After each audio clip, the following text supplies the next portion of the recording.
Hello everybody, this is Digraj Singh Rajput. Welcome to Magnet Brains. इस video में हम क्या पढ़ने वाले हैं? इस वीडियो में हम पढ़ेंगे लीडर्स ऑफ कॉन्स्टिट्यूएंट असेंबली के बारे में। पिछले वीडियो तक हम लोगों ने चैप्टर का एक जो मेजर पार्ट था वो कंप्लीट कर चुके हैं। कैसे? तो आपने देखा कि इंडियन कॉन्स्टिट्यूशन कैसे बना, कॉन्स्टिट्यूशनल डिजाइन हमारा चैप्टर है। इंडियन कॉन्स्टिट्यूशन में आपने देखा क्या स्थिति थी, किन समस्याओं से जूझते हुए हमने हमारे संविधान को बनाया, क्या रास्ता तय किया, कहां से क्या इंस्पिरेशंस लिए। कॉन्स्टिट्यूएंट असेंबली वो बॉडी थी जिसने हमारा कॉन्स्टिट्यूशन बनाया। तो कॉन्स्टिट्यूएंट असेंबली ने किस तरह से काम किया, उसने कैसे हमारा कॉन्स्टिट्यूशन बनाया, यह भी हमने सीखा। अब देखिए, कॉन्स्टिट्यूएंट असेंबली ने तो हमारा कॉन्स्टिट्यूशन बना दिया। अब कॉन्स्टिट्यूएंट असेंबली कोई इंसान नहीं थी, उसके अंदर इंसानों ने काम किया था। तो who were those leaders who made the constitution of for India? ठीक है, तो who made the constitution for India? So here are the leaders. हम लीडर्स ऑफ कॉन्स्टिट्यूएंट असेंबली के बारे में पढ़ने वाले हैं। अब अगर आप जैसे देखेंगे तो मैंने आपको पिछले वीडियो में बताया था कि 299 मेंबर्स थे इंडियन कॉन्स्टिट्यूएंट असेंबली में।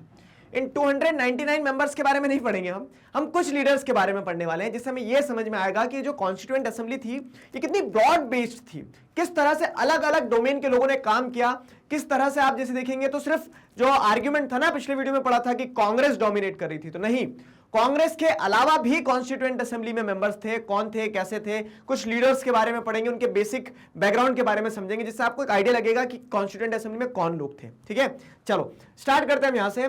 वल्लभ भाई जावेर भाई पटेल, सरदार वल्लभ भाई पटेल, सुना होगा ये नाम आपने। तो सरदार वल्लभ भाई Patel, he was born in 1875 and died in 1950. He was born in Gujarat. ठीक है, तो गुजरात में इनका जन्म हुआ था। And he became the first home minister. Minister of home मतलब क्या? गृह मंत्रालय। तो गृह मंत्रालय इन्हें मिला, गृह मंत्रालय मिला। और होम मिनिस्टर का बहुत इंपॉर्टेंट रोल होता है प्राइम मिनिस्टर के बाद। जैसे अगर आप देखोगे ना, तो प्राइम मिनिस्टर के बाद होम मिनिस्टर की जो पोजीशन रहती है वो बहुत इंपॉर्टेंट रहती है। तो became the home minister and information and broadcasting in the interim government. Interim government क्या होती है पता है? इंटरिम गवर्नमेंट यानी कि जैसे आप देखेंगे तो हमारी जो पहली इंडिपेंडेंट इंडिया की पहली गवर्नमेंट कब बनी थी? 1947 में नहीं बनी थी।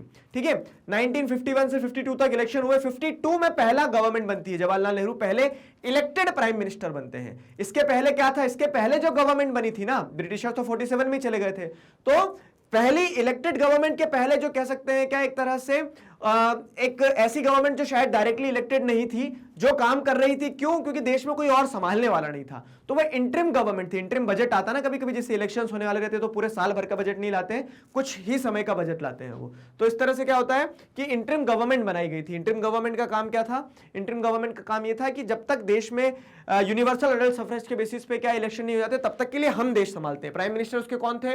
Again prime minister Jawaharlal Nehru ही थे। क्लियर हुआ? फिर क्या है, अगर इसे देखेंगे तो he was lawyer and leader of Bardoli peasant Satyagraha. Bardoli peasant Satyagraha जैसे अगर देखोगे तो इंडियन नेशनल मूवमेंट में एक इंपॉर्टेंट रोल प्ले करता है ये इवेंट। हिस्ट्री में पढ़ेंगे आप इस चीज को, 10th क्लास में, और शायद जिक्र होगा इसका।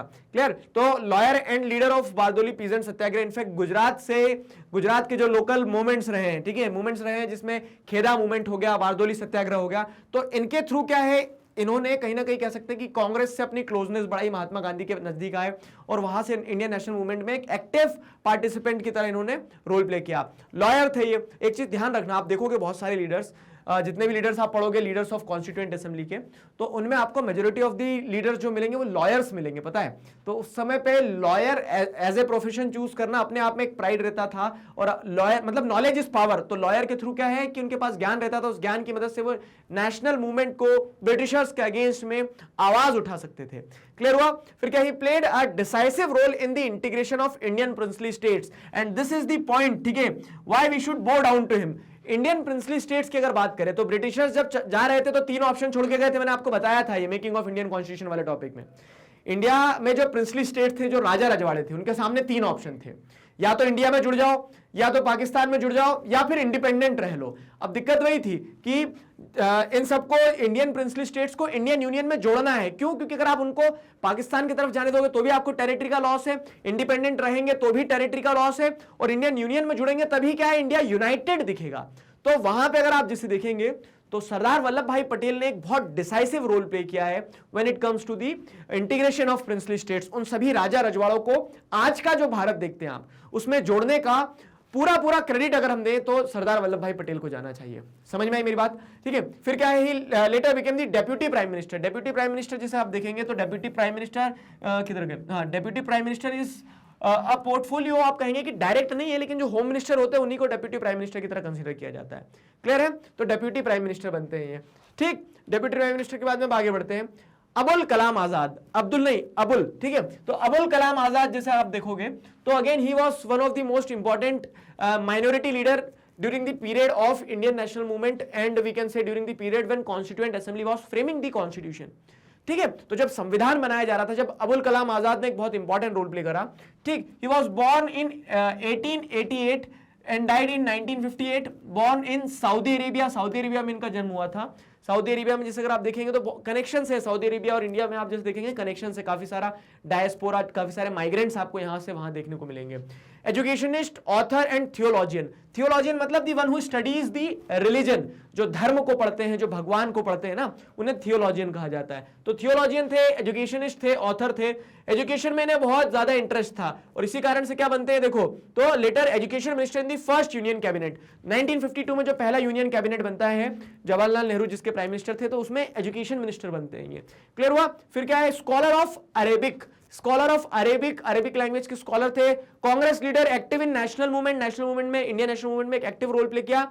ही अपोज्ड मुस्लिम सेपरेटिस्ट पॉलिटिक्स। ठीक है, तो मुस्लिम लीग जो है ना, मुस्लिम लीग ने जो डिमांड रखी थी कि नहीं, मुस्लिम लीग की ये डिमांड है कि एक अलग पाकिस्तान हो, ये सारी चीजें, उस चीज को बहुत ज्यादा क्रिटिसाइज करने वाले अबुल कलाम आजाद थे। वो तो हमारे दूसरे लीडर्स ने रोक के रखा, नहीं तो मोहम्मद अली जिन्ना को पिटाई विटाई लगा देते हैं। ठीक है, तो he really opposed Muslim separatist politics. Clear हुआ? फिर आगे अगर देखेंगे तो टीटी कृष्णमाचारी। अब टीटी कृष्णमाचारी को जैसे अगर देखें तो he was born in 1899, died in 1974, born in Tamil Nadu, Tamil Nadu में इनका जन्म हुआ था। he was the member of drafting committee, entrepreneur and congress leader, later the finance minister in the union cabinet। तो जो पहला यूनियन कैबिनेट बना था उसमें फाइनेंस मिनिस्टर बने थे। अब देखो जो आर्ग्यूमेंट था, क्या आर्ग्यूमेंट था कि इंडियन नेशनल मूवमेंट जो है, इंडियन नेशनल कॉन्स्टिट्यूएंट असेंबली जो है, उस कॉन्स्टिट्यूएंट असेंबली को आप इतना रिप्रेजेंटेटिव कैसे मान सकते हो जब तो यूनिवर्सल रल फ्रेंचाइजी नहीं था। तो आप देखो कंट्री के हर पार्ट से आपको लीडर्स देखने को मिलेंगे, कंट्री के हर पार्ट से। तो एक फेयर जियोग्राफिकल शेयर जो है, जो हम पिछले वीडियो में पढ़ के आए, वो आपको उस कॉन्स्टिट्यूएंट असेंबली में देखने को मिलेगा, उसके लीडर्स में देखने को मिलेगा। हम यहाँ तो 10-11 ही लीडर्स पढ़ रहे हैं, लेकिन इसी तरह से 299 मेंबर्स जो थे, तो सभी 299 मेंबर्स कंट्री के अलग अलग पार्ट से आते थे, अलग अलग चीजों को दर्शाते थे। फेयर जियोग्राफिकल रिप्रेजेंटेशन आपको देखने को मिलेगा। तो this was about TT Krishnamachari. अब आगे बढ़े तो राजेंद्र प्रसाद, इन्हें जानते हैं, आप जानते ही होंगे, पहले भी पढ़ा होगा। ही was the first president of independent India. Clear? तो 1884 टू 1963 इनका टर्म पीरियड रहा। He was born in Bihar, Bihar में इनका जन्म हुआ था। अब देखो हर मूवमेंट में कहीं ना कहीं लीडर्स निकल के आया। तो बिहार में जैसे गांधी जी का जब चंपारण मूवमेंट हुआ था, उस समय पे जुड़े गांधी जी के साथ में, उस समय पे इंडियन नेशनल मूवमेंट में एक इंपॉर्टेंट रोल प्ले किया। President of constituent assembly, constituent assembly जो थी ना, जो संविधान बना रही थी, उस असेंबली के भी प्रेसिडेंट यही थे, उस असेंबली के भी प्रेसिडेंट यही थे। He became the lawyer known for his role in Champaran Satyagraha. आ गया चंपारण सत्याग्रह, देखो ये भी लॉयर थे। ठीक है, लॉयर बने, चंपारण सत्याग्रह के रोल के लिए जाने जाते हैं, जहां इंडिगो की जो डिमांड थी, मतलब इंडिगो पीजेंट्स की जो डिमांड थी कि हमारे ऊपर टैक्स ना लगाया जाए, उस टैक्स में छूट दिलवाने में महात्मा गांधी का भी एक इंपॉर्टेंट रोल था। यहीं पे महात्मा गांधी और डॉक्टर राजेंद्र प्रसाद की दोस्ती होती है। ठीक है, वो साथ में फिर इंडियन नेशनल मूवमेंट के लिए काम करते हैं, ये सारी चीजें रहती है। प्रेसिडेंट थे कॉन्स्टिट्यूएंट असेंबली के, ध्यान रखना। उसके बाद में 3 times the president of Congress and later the first president of India. India के पहले प्रेसिडेंट भी यही बनते हैं, पहले प्रेसिडेंट भी यही बनते हैं। क्लियर हुआ? तो कांग्रेस के भी 3 बार प्रेसिडेंट रहे, कांग्रेस के जो अलग अलग अध्यक्षता होती है उसमें। क्लियर? तो this was all about doctor Rajendra Prasad. Doctor Rajendra Prasad के बाद में आते हैं जयपाल सिंह। अच्छा, जयपाल सिंह का कॉन्स्टिट्यूएंट असेंबली के अलावा कहा नाम सुना है आपने? सोचो अगर पढ़ा हो तो जी हाँ, ये वही जयपाल सिंह है जो हमारी इंडियन हॉकी टीम के कैप्टन थे। क्लियर? तो he was born in 1903, died in 1970, born in Jharkhand. ठीक है, झारखंड में इनका जन्म हुआ। और झारखंड का जैसे अगर आप देखोगे तो इस बार के ओलंपिक्स में भी आपने देखा होगा, Jharkhand is equal to hockey. ठीक है, हॉकी के लिए क्या है, एक तरह से हॉकी का मक्का है, मदीना है झारखंड। क्लियर? तो he was born in Jharkhand, a sportsman and educationist, captain of the first national hockey team, founder president of Adivasi Mahasabha. अब देखो मैंने आपको क्या बताया था कि बहुत रिप्रेजेंटेटिव थी कॉन्स्टिट्यूएंट असेंबली, तो वो रिप्रेजेंटेशन आपको यहां समझ में आएगा क्या कि ट्राइबल लीडर्स, एक ट्राइबल लीडर की तरह भी ना आप देख सकते हैं। Later he founded the Adivasi Mahasabha, later founder of Jharkhand party, Jharkhand party के फाउंडर बने बाद में। तो कांग्रेस के साथ में जब काम किया तो कांग्रेस में अलग अलग डिफरेंस ऑफ ओपिनियन के लोग एक साथ मिलकर काम किए हैं, जिससे क्या हो सके, जिससे कह सकते हैं कि कहीं ना कहीं कॉन्स्टिट्यूएंट असेंबली का जो के द्वारा जो बनाया गया डॉक्यूमेंट है ना, वो आपको क्या एक ब्रॉड बेस्ड डॉक्यूमेंट देखने को मिले। क्लियर हुआ? फिर देखिए अगले लीडर के बारे में, तो एच.सी. मुखर्जी, शायद हरदास ऐसा कुछ नाम है, हरदास कुमार मुखर्जी, क्लियर। तो अब he was born in Bengal, he was born in 1887, died in 1956, vice chairman of the constituent assembly, constituent assembly के वाइस चेयरमैन थे, ध्यान रखिएगा इस चीज को। Reputed author and educationist, Congress leader, member of all India Christian council and Bengal legislative assembly, all India Christian council and Bengal legislative assembly, उसके क्या रहे, लीडर रहे, मेंबर रहे, सॉरी, ठीक है। तो अब उसके चलते क्या आपको देखने को मिलेगा कि अलग अलग डोमेन से लोग आए थे कॉन्स्टिट्यूएंट असेंबली में। Later become the governor of West Bengal, तो वेस्ट बंगाल में आपको इनकी बहुत सारी मूर्तियां वगैरह, बहुत सारे आपको कह सकते हैं रोड्स वगैरह इनके नाम पे देखने को मिल जाएंगे, ठीक है। तो एच.सी. मुखर्जी हो गए। इनके बाद में और कौन है, अब देखें तो जी दुर्गाबाई देशमुख जो थी, तो she was born in 1909 and died in 1981, born in Andhra Pradesh, ठीक है। आंध्र प्रदेश में इनका जन्म हुआ। Advocate and public activist for women's emancipation. तो अब देखो ऐसे भी लोग थे कॉन्स्टिट्यूएंट असेंबली में जो किसको इंटरेस्ट, जो जिनका मतलब कह सकते हैं ना सोल ऑब्जेक्टिव, जिनका कह सकते हैं कि डोमेन ऑफ वर्क क्या था, विमेन, मतलब विमेन इंटरेस्ट में जो काम कर रही थी। तो विमेन इंटरेस्ट में काम करने वाली महिलाएं भी कॉन्स्टिट्यूएंट असेंबली में थी। तो इससे आपको क्या समझ में आता है कि दिखती बात है, तो एक जो सेक्शन होगा वो विमेन के इंटरेस्ट को इंश्योर करने की पूरी कोशिश करेगा, प्रयास करेगा, आवाज उठाएगा कॉन्स्टिट्यूएंट असेंबली में। तो जिससे ये तय था कि हमारे कॉन्स्टिट्यूशन में विमेन को भी राइट्स मिले, ठीक है। तो advocate and public activist for women's emancipation, founder of Andhra Mahila Sabha, ठीक है, again a women organisation, Congress leader, later founder chairperson of central social welfare board, ठीक है। तो founder chairperson of central social welfare board. आगे समझ में, तो दुर्गाबाई देशमुख के बाद में आगे देखोगे तो बलदेव सिंह हमारे पहले डिफेंस मिनिस्टर थे, ये ध्यान रखिएगा, क्लियर है। तो कश्मीर को लेकर जो मुद्दा था इन्होंने टैकल किया। तो defence minister in the first defence minister in the union cabinet. फिर अगर इनका देखें तो जन्म कब हुआ था, 1901 में हुआ था, 1961 में इनकी डेथ हो जाती है। Born in Haryana, a successful entrepreneur and a leader of Pethick Akali party in Punjab assembly, ठीक है। तो पंजाब असेंबली में जो जैसे आप भी अकाली दल देखते हो ना, तो वो कह सकते हो उन्हीं पार्टी से एसोसिएटेड पेरेंट पार्टीज में आ जाएगी Pethick Akali party. Nominee of Congress in the constituent assembly, ठीक है, कॉन्स्टिट्यूएंट असेंबली में कांग्रेस के एक नॉमिनी थे, क्लियर हुआ। तो ये हमारे पहले डिफेंस मिनिस्टर थे बलदेव सिंह, इनके बारे में देखा आपने। फिर क्या है, कन्हैयालाल मानिकलाल मुंशी। अब कन्हैयालाल मानिकलाल मुंशी, तो ही वाज फ्रॉम गुजरात, ठीक है। He was born in 1887, died in 1971, लंबा जिए काफी। फिर क्या है, advocate historian and linguist, linguist मतलब the one who knows many languages, बहुत सारी लैंग्वेजेस आती हो जिन्हें, क्लियर हुआ। हिस्टोरियन मतलब हिस्ट्री के स्कॉलर थे। Congress leader and Gandhian. अब देखो आप बहुत सारे लीडर्स के आगे गांधीयन देखोगे, जैसे आप विनोबा भावे के बारे में पढ़ोगे तो गांधीयन देखोगे। गांधीयन मतलब who believed in the idea of Mahatma Gandhi, ठीक है, who believed in the philosophy of Mahatma Gandhi, तो वो गांधीयन हो जाते हैं।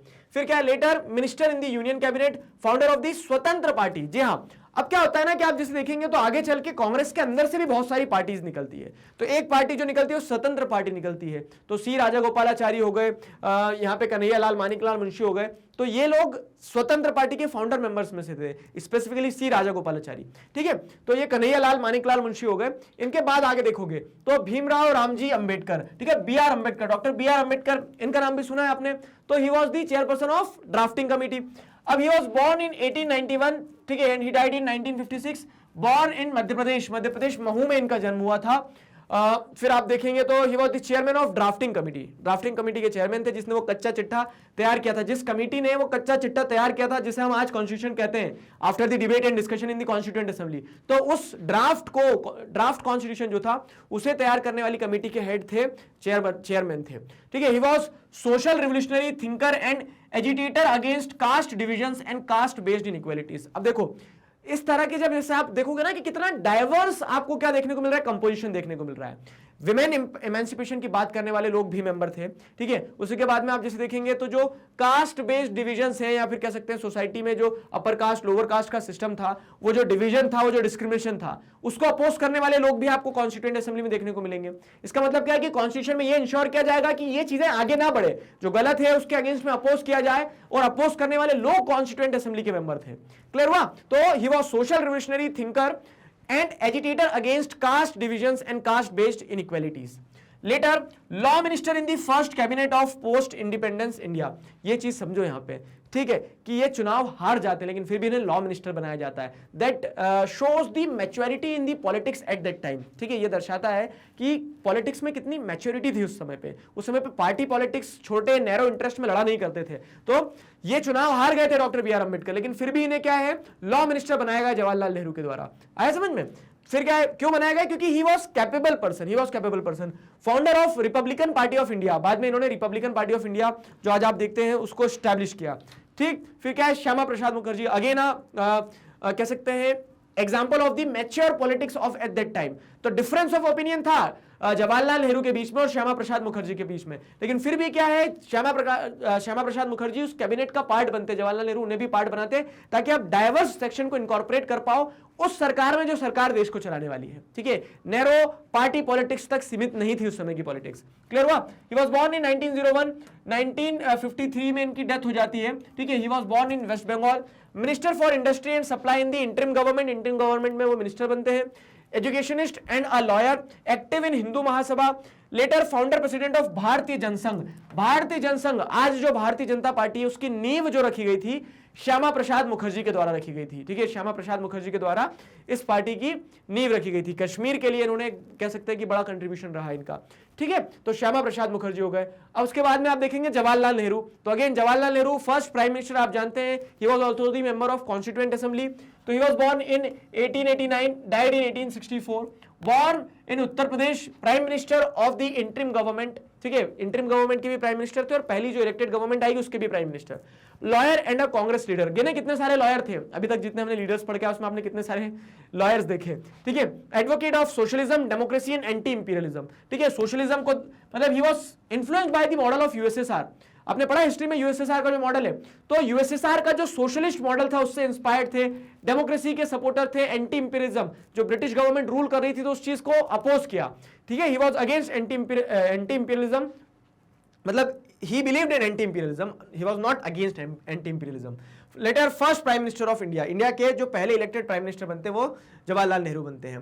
सरोजनी नायडू के बारे में भी आपने सुना होगा, पढ़ा होगा। 1879 में इनका जन्म होता है, 1949 में शी डाइड, ठीक है। She was born in Andhra Pradesh. She was a poet, writer and a political activist, among the foremost women leader in the Congress. तो कांग्रेस के अगर लीडर्स की बात की जाए, कांग्रेस में कह सकते हैं विमेन लीडर्स की अगर बात की जाए, तो कांग्रेस के विमेन लीडर्स में सरोजनी नायडू का एक बहुत बड़ा नाम था। सरोजनी नायडू का एक बहुत बड़ा नाम था और इनफैक्ट अगर आपको समय मिले, शायद आपने हिंदी या इंग्लिश में पाठ पढ़ा भी होगा इनके जीवन के ऊपर कि किस तरह से सरोजनी नायडू ने पॉलिटिक्स में इंपॉर्टेंट रोल प्ले किया है, पॉलिटिक्स में कैसे एंटर हुई वो, ठीक है। इंटरेस्टिंग स्टोरी पढ़ना कभी समय मिला तो। Later she became the governor of Uttar Pradesh की ये गवर्नर बनती है। अगला देखो, सोमनाथ लहरी के बारे में भी आपने पढ़ा होगा, कम्युनिस्ट पार्टी से एसोसिएटेड है सोमनाथ लहरी की, आपने वो पढ़ी होंगी, क्या कह सकते हैं, कहानियां वगैरह पढ़ी होंगी।